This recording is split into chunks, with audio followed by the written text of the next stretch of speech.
और कभी तो हम भी कुछ बोलेंगे भंडारे तक, उसके बाद हम भी चुप हो जाएंगे, या हमारी बात नहीं मानोगे, नहीं सुनोगे कोई, या नहीं सुनेंगे। तो कुछ लोग तो अब बिल्कुल अहंकार में आ गए, ये सुन ही नहीं रहे हैं। कौन? कौन लोग?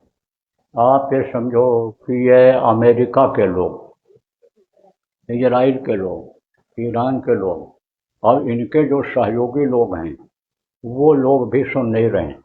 तो कुछ दिन पहले मैंने कहा था, आप लोगों से बताया था, समय समय पर बताता रहता हूँ कि 7 देशों के ऊपर आफत ज़्यादा आएगी। तो 2 देश तो बिल्कुल नहीं के बराबर हो जाएंगे, नष्टभ्रष्ट हो जाएंगे 2 देश। और 2 देशों पर यानी आधा असर होगा, और 3 देशों पर चौथाई असर होगा। और उसकी आंच जो होगी, आंच किसको कहते हैं? जैसे आग दूर जलती है और उन लपटों से गर्मी दूर तक आती है, ऐसे जैसे बहुत तेज आग जले, बहुत तेज, तो उसकी गर्मी यहाँ तक आएगी, पेट के पास अगर जले तो यहाँ तक आएगी। ऐसे बगल वालों के ऊपर भी असर आएगा। देखेंगे लोग, कहेंगे अरे ये क्या हो गया।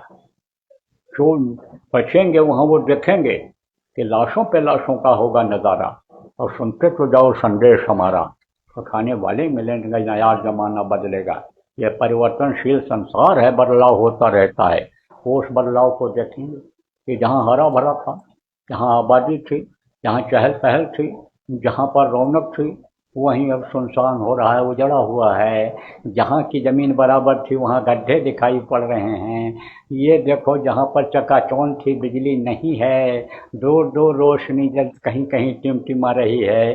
पानी की कमी हो गई, हर चीज़ की कमी हो गई, वो उसको देखेंगे, महसूस करेंगे, और दूर वाले सुनेंगे, ताजुब करेंगे। वो समय अब आ रहा है, वो समय आ रहा है। अब ये मानने वाले नहीं। इसलिए मतलब की बात तो आपको समझना चाहिए। तो आप लोगों से बार बार अब नहीं कहना है, ना हमारे पास कोई फ़ोन करना, ना हमसे कोई रियायत मांगना।